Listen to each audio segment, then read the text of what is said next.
Good morning, everybody. Welcome to Talk Tuesday. Thank you for joining us today. We can't wait to really get going with some great content and some things to share with you. So we are here, our first Talk Tuesday in February. So let's get going. We want to welcome you to the space. I'm Christine Kilman from CERC. I'm here with my colleagues, Anne-Marie Cordisco, Eliza Ladowdy, and we are also here with Lauren Johns today. We also are joined by our CSDE friends and partners, Carrie Sullivan Custer and Jay Brown. We have a very special presentation today. We've been advertising the high school attendance affinity groups for quite some time. The series was completed, and we really want to share out some great material, some thoughts, suggestions, and takeaways with you. We understand so many people want to be a part of it, but maybe could not be a part of it. So we wanted to really share the information in one space with you. So thank you so much, Anne-Marie Cordisco and Eliza Ladowdy, for putting this together and bringing forth the information, sharing it forward. I will wrap up with just some upcoming attendance and engagement meetings and dates. So that will be at the end. And again, I want to kind of get your attention towards the Superintendent's Digest for some upcoming announcements and resources. There's always the link in the QR code if you're interested in any of the following information, because there might be something that pertains to you, but we don't really share so much with Talk Tuesday. Unfortunately, the virtual LEAP 101 trainings, the last session ended, but the reason we're keeping it there is please pay attention for any announcements coming forward. We don't have any new news yet, but we are hoping that, there might be some word coming down the pipeline. So we will share the minute we know any information. We, of course, will put it forward to you. We also want to have your attention towards the guidance on civil rights protections and supports for transgender or gender diverse students document. Also, there's some internet safety training, although that has passed. My apologies for that. That was January 25th. We have the CT Education Forum on Literacy, state and national conversation, and a lot is going on with literacy right now. And I know a lot of your districts are hyper-focused on that, especially with the right to read legislation and everything else. So it's a great forum to maybe participate in. There's the Increasing Educator Diversity Plan webinar, and that is coming up February 8th. So if you're interested in that, you can click on that link. We have a suicide risk assessment guidance, which is a very important document, especially with the mental health crisis that we're facing in a lot of our schools. So that is something I would say, if you have a moment, just explore that. Oh, and I think that is it for that slide. And I am going to turn it over to Carrie Sullivan Custer for her info. Hi, everyone. Am I muted or you hearing me? Second. It's so good to see everyone on Talk Tuesday this morning. So many friendly faces and new faces. It's great to see you all. I have my usual slide here. The December data came out last week. We continue to track better than we were doing last year and the year before. In most of our subgroups, except for, as you can see, our students without high needs is still higher than it was last year, which is concerning because we were concerned about it at the end of last year because this group of students without high needs used to be at 5.9%. So they're still more than double what they were. I just want to call that to your attention. The next slide, this is how I like to look at the data. If you could go to the next slide, Christine, please. This is the blue line in this graph is 2022 school year. The orange line is last year, and then the gray line is how we're trending this year compared to the last 2 years. And this is helpful for me because it kind of compares point in time to the years before when we may be, I say suffering from some of the same causes for absences, right? Because of the illnesses and vacations right now are kind of high. I don't know if you heard me, but I was really excited to see December data come down from November data, because you'll see last year it went from 22 to 24. The last 2 years, our November data went up in December. So we're holding strong. That's not a great chronic absence rate, 18.6, but it's a heck of a lot better than it was 2 years ago. And so I'm really proud of all the hard work everyone's doing to keep the line. You'll see the orange line, which is last year, look what happened in the spring. And so let's hope that our efforts continue to see that drop over the next couple of months. We might have a struggle a little bit with our January data. You guys already know that. You have your, I don't have the January data yet, but we usually finish the year a little bit stronger than where we are right now. So let's hope that trend continues and that you're seeing it in your school districts and your schools. I just wanted to provide an opportunity for you to share, if anyone would like to share any successes or concerns that they might have with the data, with chronic absence right now. Is there anything that's working or any root causes that you're struggling with? You know, now's the time to share so that we can help provide support and technical assistance. So I'm going to be quiet for 18 seconds.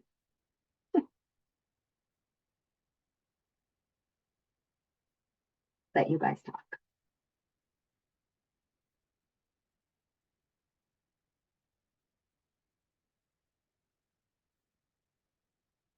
No one has anything to share that with others that they are okay. All right. Well, I hope you all have an opportunity to look at your data in this same way so you can see your trends from this time last year to where you are right now, because we are seeing success. And we may not be seeing success from month to month right now, but in your district, but you will see a lot of districts, many of our districts are doing so much better than they were a year or two ago. Thank you. Next slide, please. I think this is where I get to introduce my colleague, Caroline Calhoun from EdAdvance. She is an attendance and engagement, that's not her title, but she is a specialist in attendance and engagement and has been supporting LEAP and many of our districts around setting up systems and structures in attendance. And she has really done an excellent job with this attendance awareness campaign and these toolkits that for 6 days over the last 2 weeks, she went to each of the rests and handed out over 1,000 banners and these stress balls and stickers. And many of you might have seen her there. But I wanted to introduce Caroline and thank her so much for this effort in getting this campaign out into the district, and let her give you a little report and update on how it went. Thank you, Caroline.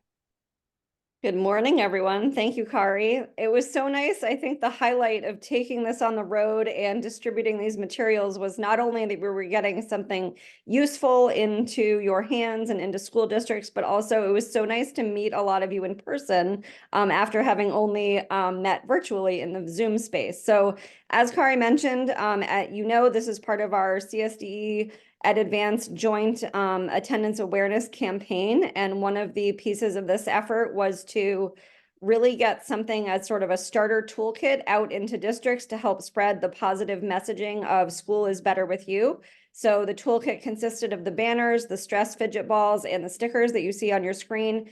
And we had, I think, over 110 districts came to pick up materials and avail themselves of this opportunity. So it was really a very positive outreach. We got tons of amazing feedback from districts who are really putting to good use all of these items. The stress fidget balls, as you can imagine, have been a great hit with the kids and the adults, I must say. So it's really, really pretty awesome. Just in terms of numbers, we distributed over 29,000 stress fidget balls, 100,000 stickers, 1,000 banners, and it was just a vast distribution effort. I did want to give a real shout out to the RESC Alliance partnership for making that happen logistically, and also to our partners. Barker Specialty is a family-owned company in Connecticut. They were our vendor partners, and they actually free of charge supplied all the distribution and delivery support for 6 days, which was really remarkable. So thank you for everyone who came and got those, and we hope that they are put to good use. We've heard a lot of creative thinking about how people are using these materials as incentives and little sort of lunch bunch items for the stress balls, all sorts of things. So kudos to all of you for taking advantage, and we really appreciate your efforts to, on fairly short notice, getting to our sites for pickup. And let's see, what's on our next slide? We just had another prong of this campaign is that we have a pop-up shop that is open through this Friday, February 9th. So this was an opportunity for districts to use their own funding and purchase any of those same toolkit items, getting more if they so choose, but also there's a wide variety of merchandise on there, again, that really hammers home this Better With You tagline, slogan, and there are also materials on there that are very practical. Think umbrellas for students who are within that radius and are walkers to school, knit hats for wintertime if kiddos are cold, door hangers for home visits, all sorts of materials. So we do encourage you to check that out. And it is open through Friday. Barker Specialty has kindly agreed to accept purchase orders if that's the easiest way for you to make purchases in your district. So we encourage you to check that out, and it's hyperlinked in the slide, and maybe we can pop that link in the chat as well. And feel free to reach out if you have any questions about that. The third prong, as you already know, of this campaign is that all of the, next slide, please, Christine, all of the materials that have been developed in partnership with the marketing company O'Donnell that has been spearheading this effort with us, all of these materials are online for you to take a look at, to download social media components, flyers, memos for families, letters to families that you can then tweak to your own local context. We've seen, again, a lot of really creative uses of this, adding your own branding and using it in districts. So please make sure you're using all of this. It's really been a widespread effort, and we're excited that it's reaping rewards, and I think it's resonating with the kids. We were at a press event in New Haven. Shout out to our New Haven colleagues and maybe Kari mentioned this last Talk Tuesday, I can't remember, it's all a blur, but the commissioner was present and she was sort of chanting and doing the mantra, "School is better with you," with the audience, and it was really fun. So thank you to all the partners. We're excited for the efforts. And a shout out to New Haven, who took this toolkit and created their own posters and flyers and things to have around the schools as well with the digital artwork. Thank you. Next slide. Thank you, Caroline. Okay, so thank you so much, Caroline and Kari, for the information. And we will make sure to do follow up with all the information as well. So I'm now going to turn this over to my colleagues, Anne-Marie Cardisco and Eliza Ladowdy, to go through the high school attendance affinity group series. Great, thanks, Christine. So good morning, everyone. So excited to be here with my colleague, Elisa Ladowdy, to share the information on the high school affinity group that took place and concluded last month. Next slide, please. Next slide, please, Christine. Oh, nope, sorry. Too fast. Thank you. So in addition to Elisa, this work wouldn't be made possible without our friends at CSDE, Jay Brown, Kari Sullivan-Custer, as well as my colleagues and fellow CERC consultants, Malik Champlain, Nicole Vitale, Christine Kuliwand, and our behind-the-scenes project specialist, Holly Ryan. Next slide. So our high school affinity group series was a 3-part series specifically for our high school educators, which focus on attendance and engagement, and really trying to understand the unique challenges and opportunities that high schools present related to attendance and engagement in comparison to our elementary and middle school counterparts. So CSDE engaged with Attendance Works to really learn more about those practices, policies, and any partnerships that the high schools may have incorporated in their schools to improve attendance, engagement, especially post-pandemic. So the work really began in the 2021-22 school year, trying to identify the schools that either had chronic absence rates lower than the statewide average or had real significant reductions in their chronic absence rates from the prior year. So the need for this affinity group really was derived from our advisory team, and it was based on the participants' experience of the Science of Reading Masterclass, which was a statewide professional learning and coaching model developed by CSDE. Which was to help develop local capacity for science of reading and the components of comprehensive K-3 literacy instruction. Next slide. So as mentioned, Attendance Works in collaboration with CSDE invited schools and district leaders from various types of high schools, which included comprehensive, charter, career and technical schools, as well as schools of different sizes, to really discuss efforts focusing on factors that contribute to the success, which can include school and district attendance teams, policies, practices, interventions, and any students that were flagged for chronic absence. 7 schools were participating in this document that was summarized by the High School Bright Spots, improving high school attendance in Connecticut. In this document, ongoing challenges and recommendations were identified in the report, and that's what really drove and guided our structure for the 3-part high school affinity series. Next slide.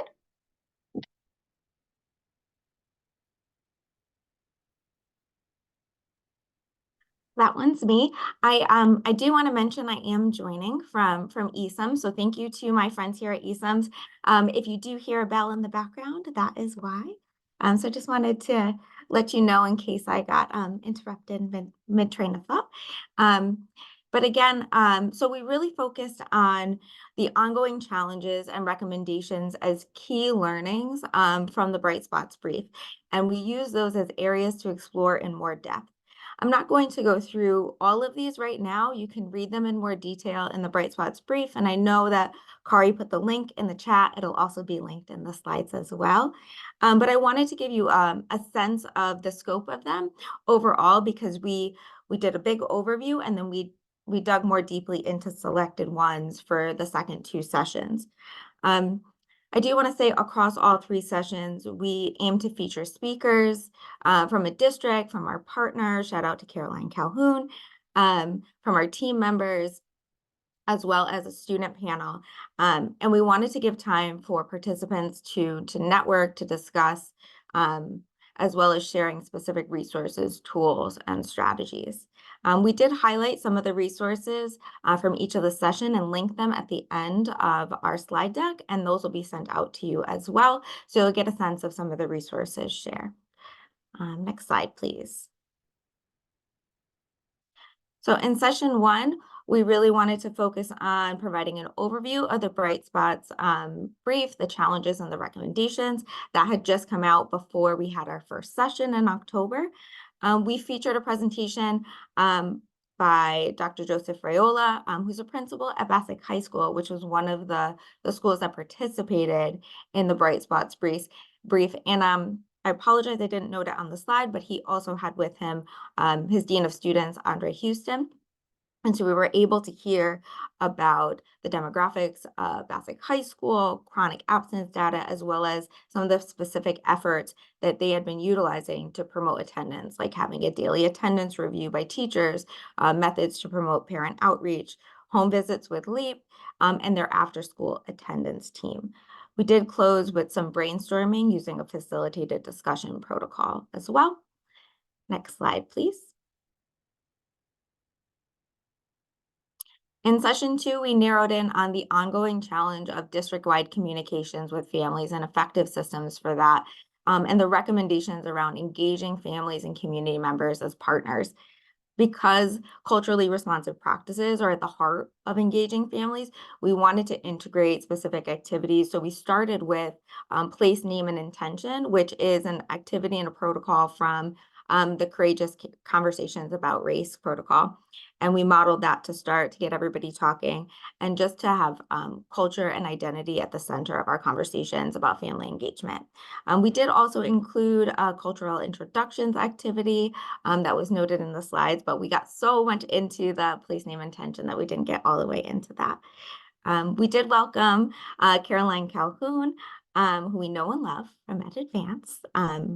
And she was our content expert to really share information on the principles of family engagement, low and high impact strategies, shared a wealth of information about LEAP.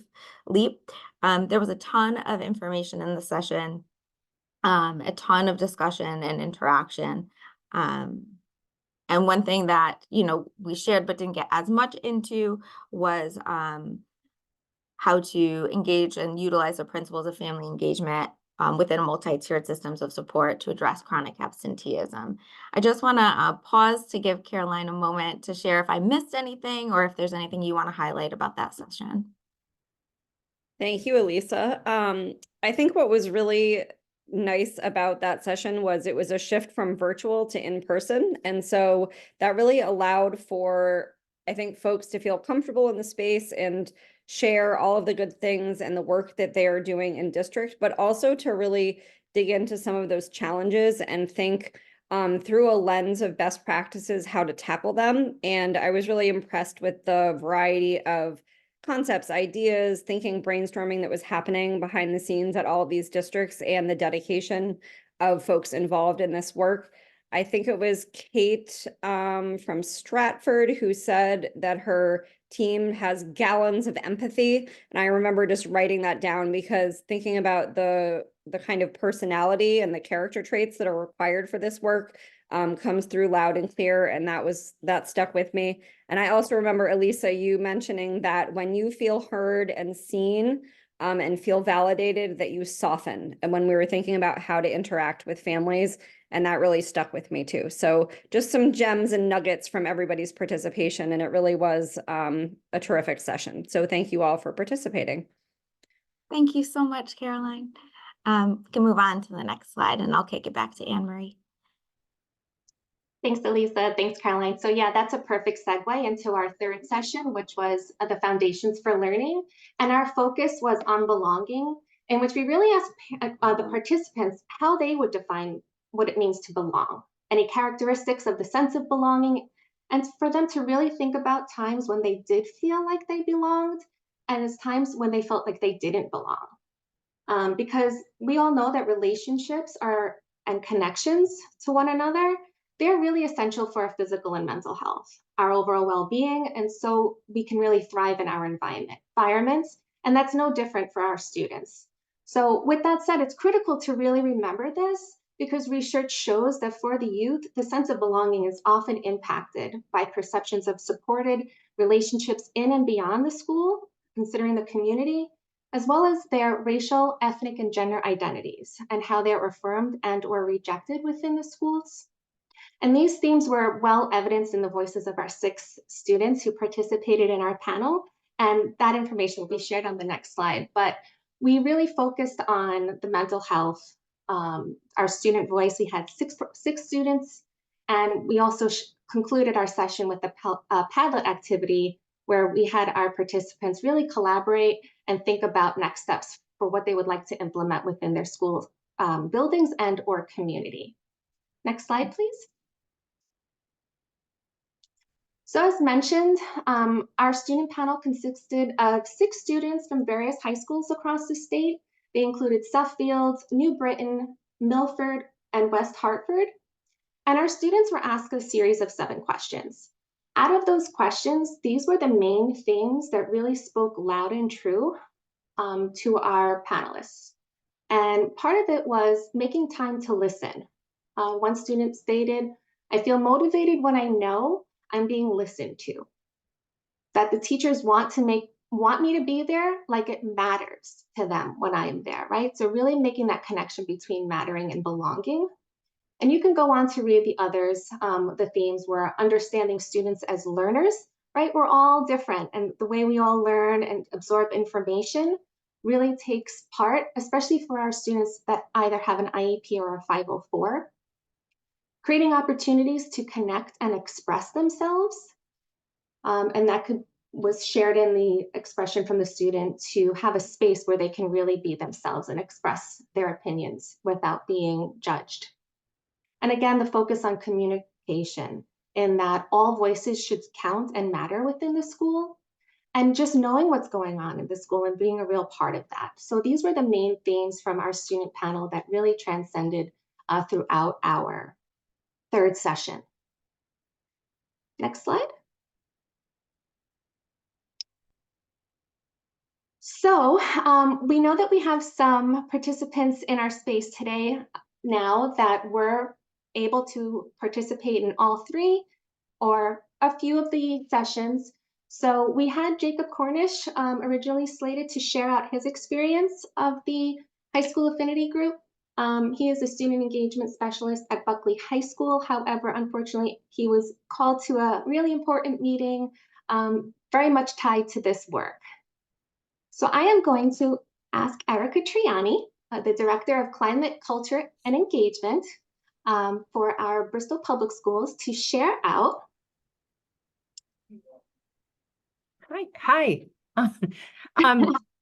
Sorry about that. I was distracted. I thought I was going to be second up, so I'm prepared now. So thank you so much for having me. And I just wanted to say I'm sad that I missed the first two affinity groups, so I was only able to go to the third one. But what I took away from it, it was so nice to be back in person and having conversations with people to discuss some of these things, as nice as the virtual world is. It's great just to kind of have open conversations with people. I think we need that. So thank you for that, that opportunity to do that. But I would say what was stressed, or what I was reminded of, is truly, especially with our high school students, all students, but with high school students, the sense of belonging is so important when we're talking about school attendance and engagement, and having the voice of those students. They came from very different schools and very different background, but the message that came across was very much the same. And I think as adults, and I'm including myself in this, and I preach it within my district too, that sometimes we make assumptions and we're working so hard at things that we feel what we're doing is best because we're putting so much effort and energy into it. And we often don't get or hear our student voice. So that was really stressed to me in this. And our high school students, especially, we can talk to their parents, and parent engagement is important. But if we don't have the students and the sense of belonging, we can work as hard as we can behind the scenes, but the students really need to want to come to school and they want to feel a part of it. So leaving that session, I was copying down all the questions that you guys asked. And that was one of the first things that I said when I got back was, I really want to do this with our two high schools and our alternative high school, is just to hear the student voice and share that with the adults in the building. And it goes to that activity that we talk about a lot, where we say, have the kids write down, or we have all the students' names down and we ask the adults, like, who do you have a connection with? But when we ask our students, what adult do you have a connection with? It's very different. So I think having the students' voice is great. So that just really stressed what we kind of knew, but we forget sometimes. So that's one thing that we are going to do. And as a district, I just had a meeting last week about increasing our student voice and having a student panel. So to talk about not just, attendance, but all things. So I really took that away. And I, again, I really enjoyed being able to talk to other people in other districts. And I'm sad that I missed out on the first two, but definitely if this comes around again, would love to jump on. And I hope I spoke to everything, but that was really what I took away from that third session. Absolutely, Erica. Thank you so much for that. And we're Yeah. so glad that you were able to join us, especially as one of our advisory team members. So to see Mhm. your thought process in action. So we really thank you for that. Yeah. And can I just add one thought? Because when Erica, when you were sharing, what it made me think of is how student voice can be, and really leaning into student voice, creating opportunities to really hear and seek opinions for students can be a way to cultivate belonging, but deeper than that, a sense of mattering. And we talked a little bit about that. I know because I was in the planning session, but unfortunately wasn't able to be at the session. But we talked about that at the third session of really mattering, being that, you care that I'm here, but I add value, right? So you, not only do you know me, do I feel connected, but you show me that I make a difference. It matters that I'm here. You ask for my opinions, you affirm my strengths. We did share a little bit of information on that in our links at the end. But those listening circles with students, a student panel, can be a really powerful way to do that. And I think, things we know, reaffirming the things that we know, and much of the great work that we're doing, but just kind of helping us understand and prioritize, like, where do we want to focus right now? Thank you so much for letting me jump in. Yes, of course. With that said, I think we can move to the next slide because I do see some familiar faces from our high school cohort here in this space. If anybody has any questions or would like to share out their thoughts or questions that you might have regarding our 3 sessions that we just had, again, we will share some of the major resources shared throughout the 3-part series at the end. But please feel free, this is a time for you to ask your questions, share your thoughts, and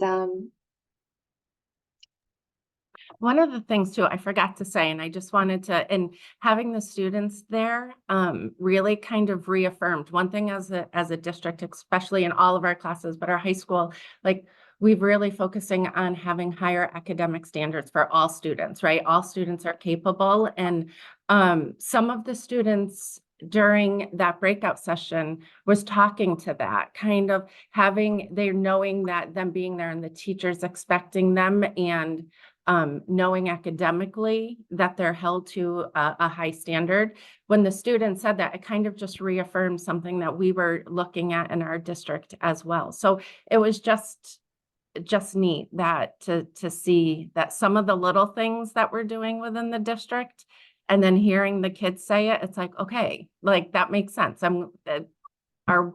Our why is being acknowledged by the kids, whether they realize that we're doing that intentionally or not. They're picking up on some of that. So that was important to know as well.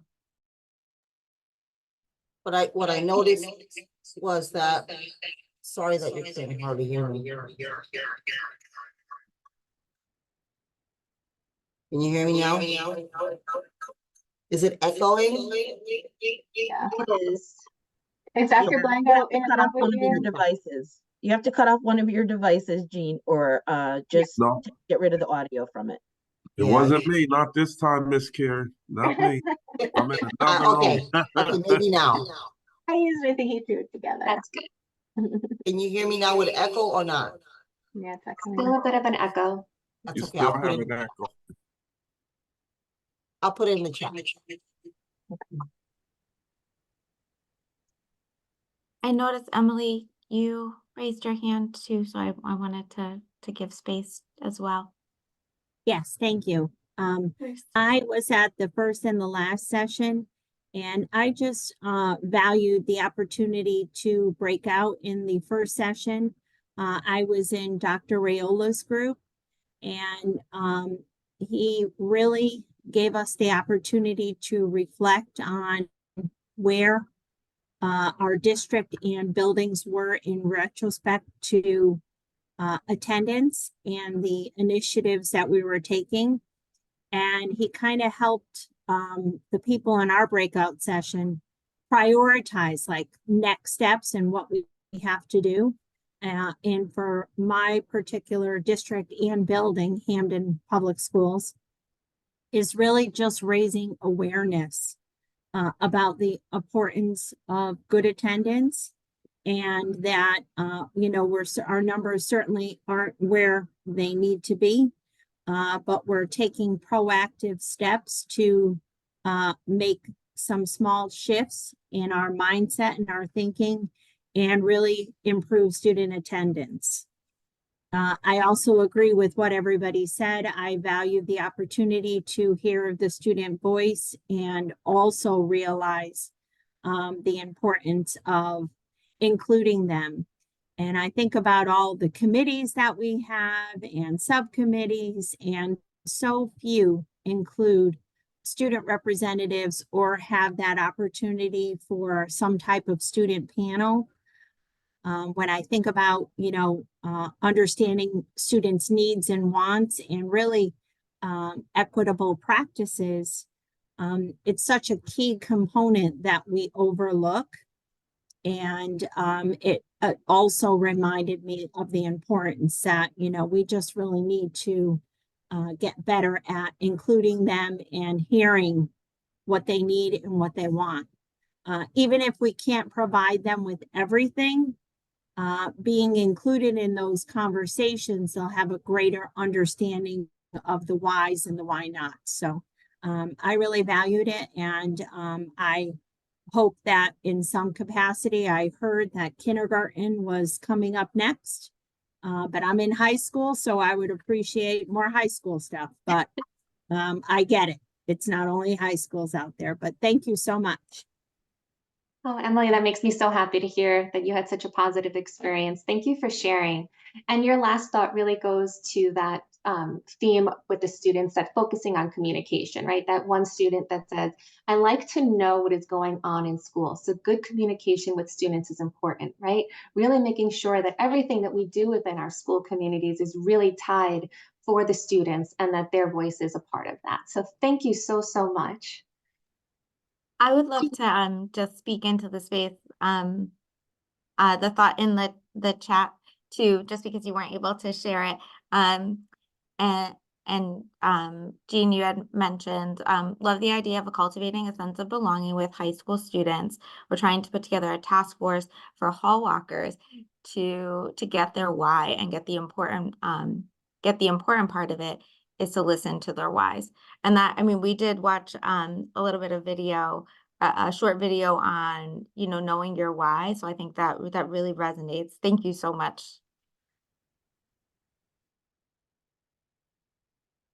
And I see here from Mark Merrill, yes, our students who sometimes feel marginalized or overlooked, right?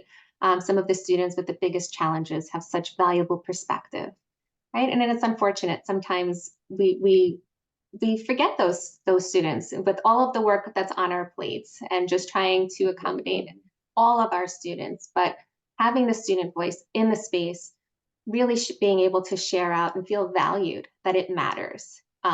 All students, really important. Kari, yes, thank you for sharing the article from Stanford in their efforts to reduce chronic absence. Is there anybody else that would like to share out? I can share.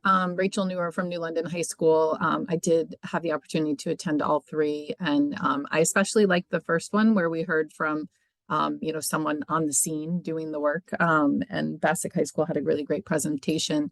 So I really appreciated that. And then I would agree with Erica that even though it's so difficult to get out of the building and it's quite a drive from New London to go all the way to Waterbury, I did appreciate being in person with people, because I felt even at the table, I was able to ask, what are you doing about this? What are you doing about that?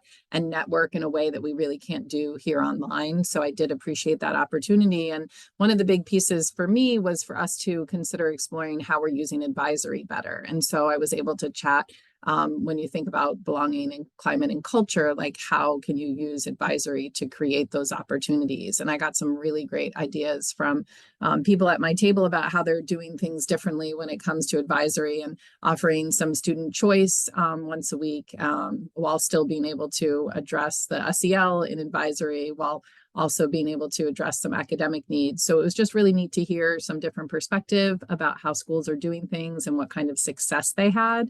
I think if you work in the same school for a really long time, you don't always have that opportunity to hear what's going on and what's working at other schools. So I really did appreciate that opportunity to network with the other high schools and get some ideas from them. So thank you for providing that opportunity.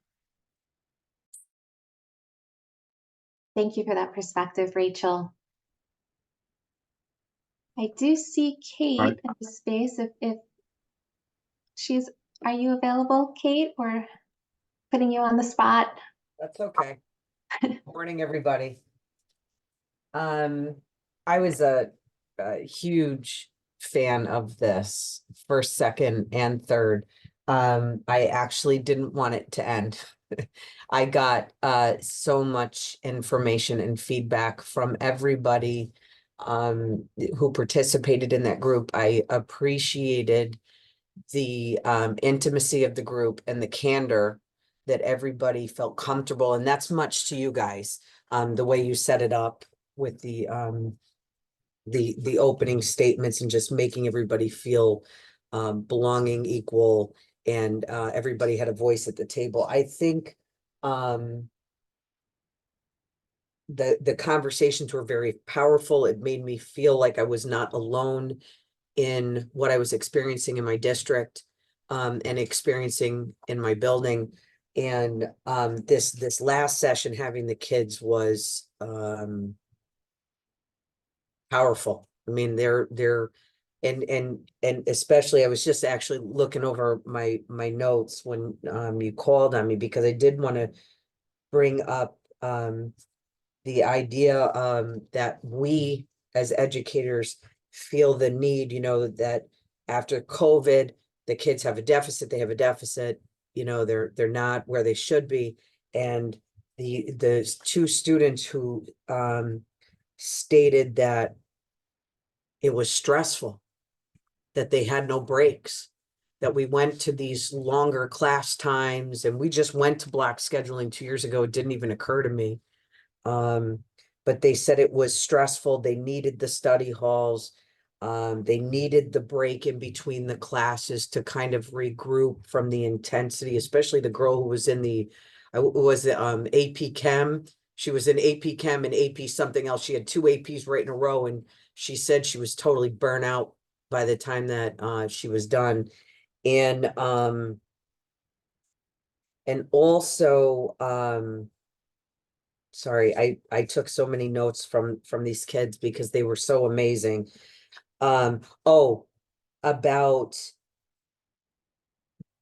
what came to me was the kids. There were kids who had learning differences, right? Kids of differences who felt that the teacher was overcompensating for their needs. So maybe kind of watering down what they were doing. And it was too easy for them, and it didn't make them feel good about themselves.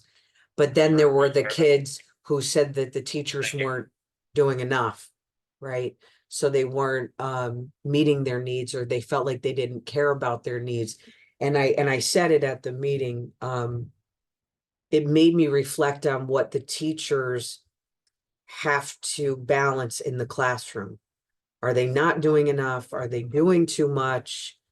If you have 30 kids in there and 15 of them are kids of difference, how do you, as an educator, balance it all? And made me really reflect on how can I better support my staff in helping them support their kids. So I hope we do it again. I'm in. It's a long, again, like from New London, it's a long drive from Stratford to you guys, but I was sad to see it end. So I thank all of you for it. And I thank those kids for being so open and honest. I know you work with them throughout the year, right? You continue to work with them. But their voices were invaluable. Thank you so much, Kate. Yes, so Nicole Vitale, she does work with them on the Youth Advisory Committee throughout the school year. And how powerful of your statement, right, that you took the time to also reflect and think about the teachers that are working with those students, right, and really taking just what those 6 students said and really thinking about how that impacts your school community. So thank you so much. And yes, we will be having more affinity groups in the future. So be on the lookout. With that said, Christine, if you want to go on to our next slide.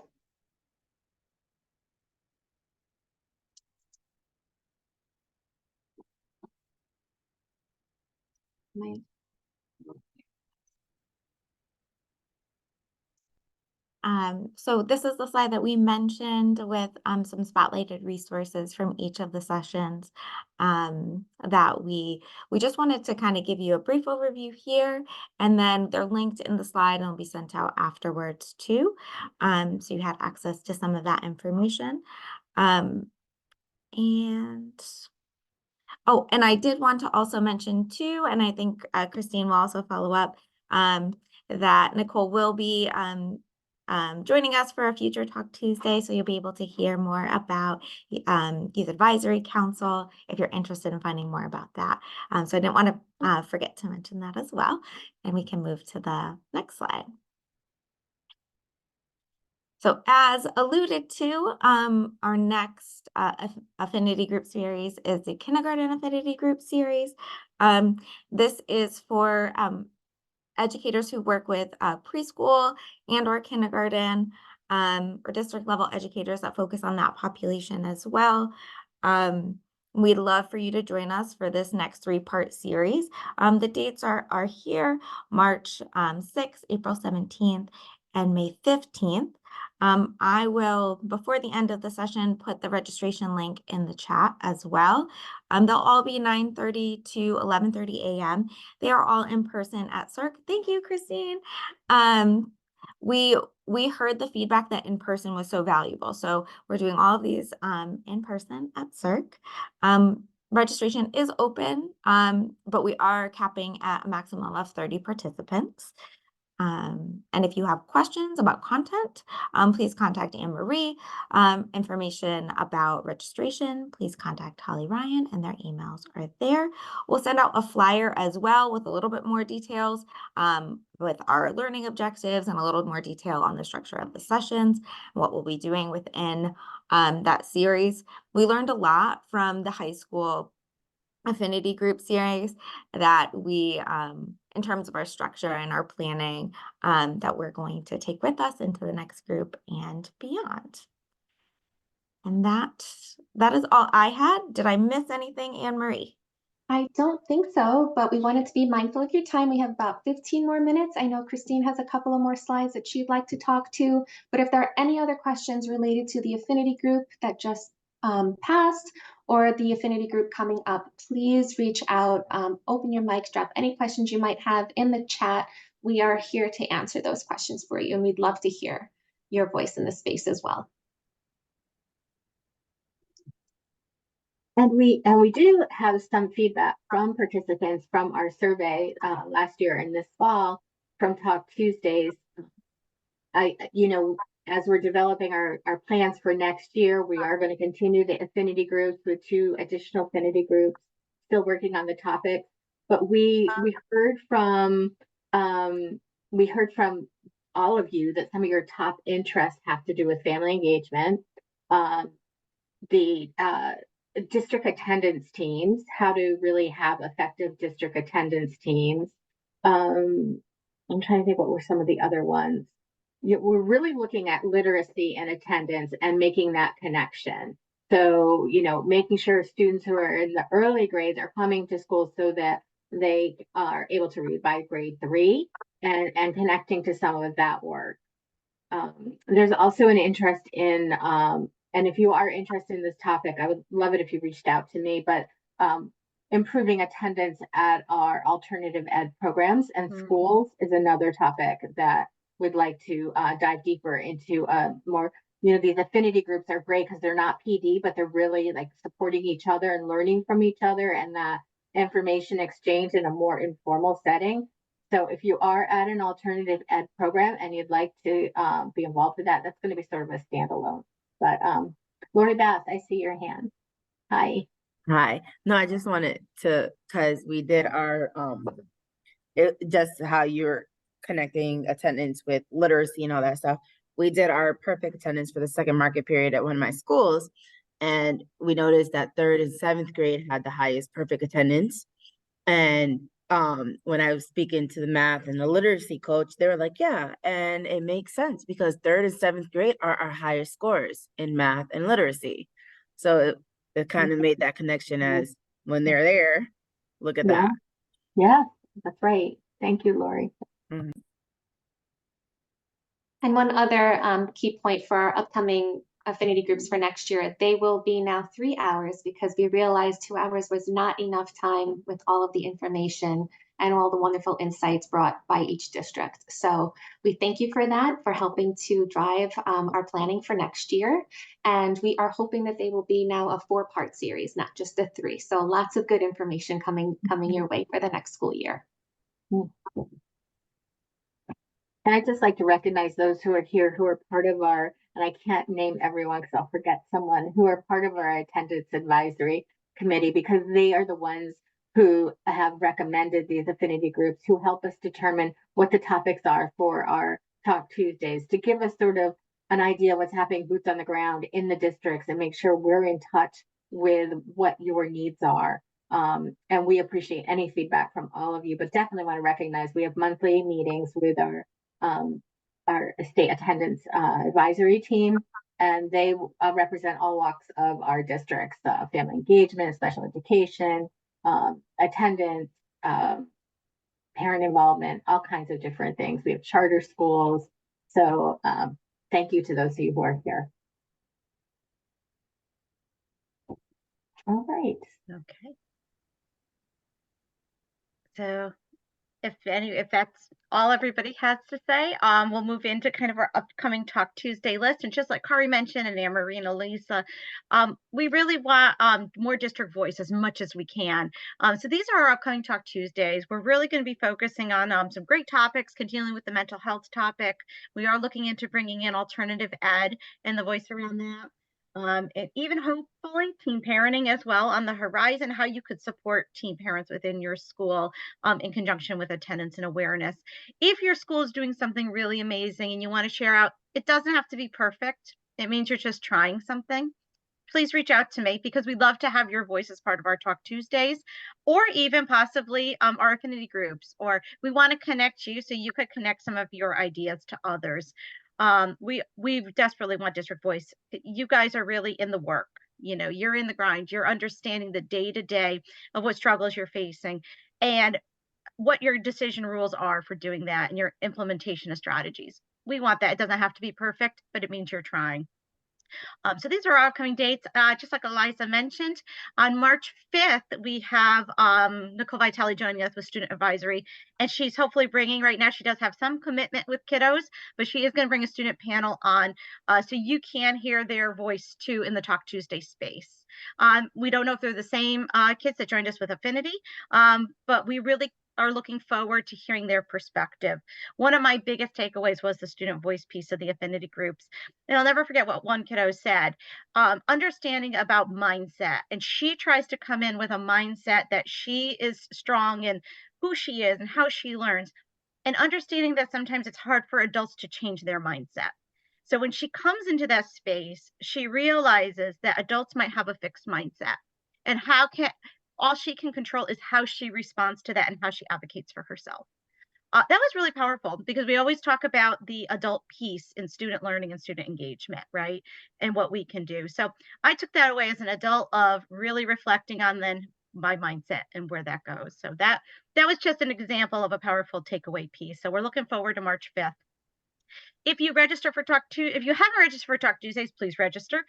We ask that you don't share the link. If someone's really excited about joining, please share the registration link with them. So then they will start getting the Zoom notifications, which they get about the day before. So just because it helps the attendance on our end, and we don't have to add people on the back end. So please share the registration link if someone's super excited about joining us.